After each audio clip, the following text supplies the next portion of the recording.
আসসালামু আলাইকুম সবাইকে। সবাই কেমন আছেন? আশা করছি সবাই ভালো আছেন। আজকে আমি কাতলা মাছ রান্না করব। আর কাতলা মাছ রান্নাটা কিন্তু খেতে অনেক স্বাদ হয়েছিল। মাছটা কিন্তু আমি অবশ্যই সবজি দিয়ে রান্না করব। আলু আর হচ্ছে ফুলকপি। শীতের সেরা স্বাদের রান্না। মাছটাকে আমি ভালোভাবে ধুয়ে পরিষ্কার করে নিয়েছি। ভাজার জন্য হলুদ আর লবণ দিয়ে ভালোভাবে মাখিয়ে নিব।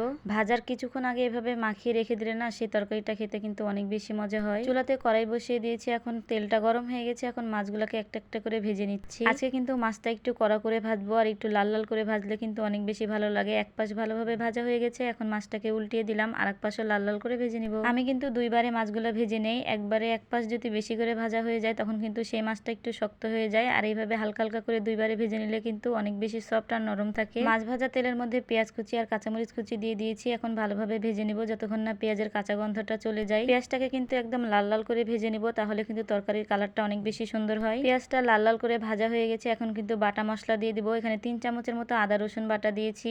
পেঁয়াজ মরিচের সাথে আদা রসুন বাটাটাও ভালোভাবে কষিয়ে নিব। টাটকা মশলা কিন্তু একটু ভালোভাবে কষিয়ে নিতে হয়, না হলে মশলা কিন্তু কাঁচা গন্ধটা থেকে যায়। মশলাটা ভালোভাবে কষানো হয়ে গেছে। এখন আমি দিয়ে দিয়েছি পানি। তার মধ্যে স্বাদ মতো লবণ, হলুদের গুঁড়া, মরিচের গুঁড়া, জিরার গুঁড়া, ধনের গুঁড়া সব পরিমাণ মতো দিয়ে দিয়েছি। এখন ভালোভাবে কষিয়ে নিব। যতক্ষণ না মশলা থেকে তেল ছেড়ে দিবে ততক্ষণ ভালোভাবে কষিয়ে নিব। আর আমি কিন্তু মশলা অবশ্যই ঢাকনা দিয়ে কষাই, তো আজকে তোমাদেরকে দেখিয়ে দিলাম। দেখো তেল কিন্তু ছেড়ে দিয়েছে, তারপরে আরো একটু সময় নিয়ে ভালোভাবে কষিয়ে নিচ্ছি। আমার মশলা কষানো কিন্তু সুন্দর মতো হয়ে গেছে, আর কালারটাও কিন্তু অনেকটা সুন্দর হয়েছে, আর কিন্তু তেলগুলো ভালোভাবে ছেড়ে দিয়েছে।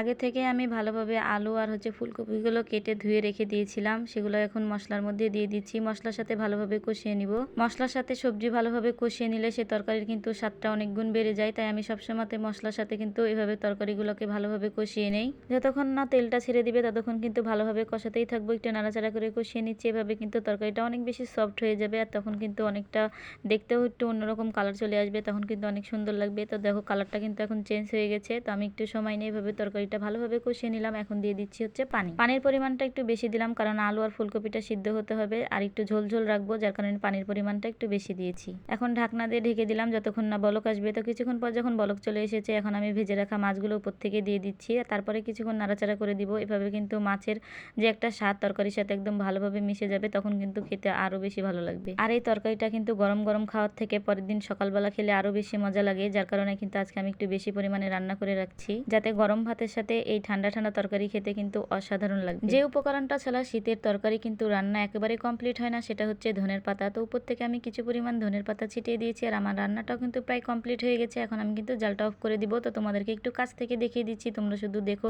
তরকারিটা কত বেশি সুন্দর হয়েছে, আর একদম কিন্তু মাখা মাখা হয়ে ঝোলটা এখন গাঢ় হয়ে গেছে। গ্যাসের চুলাটা আমি অফ করে দিয়েছি। তোমাদেরকে লাস্টে একটু দেখিয়ে দিচ্ছি। আর ঠান্ডা হওয়ার পরে কিন্তু তরকারির কালারটা আরো বেশি চেঞ্জ হয়ে গেছে, আর এখন কিন্তু আরো বেশি লোভনীয় লাগছে। রান্নার পরে তরকারির কালারটা যে চেঞ্জ হয়ে যায় না, এটা কিন্তু আমার কাছে অনেক বেশি সুন্দর লাগে। আর লাস্টের কালারটা দেখো একদম লাল লাল লাগছে, তো দেখতেও কিন্তু অনেক বেশি লোভনীয় হয়েছে, আর খেতেও কিন্তু অনেক বেশি মজা ছিল। আল্লাহ হাফেজ।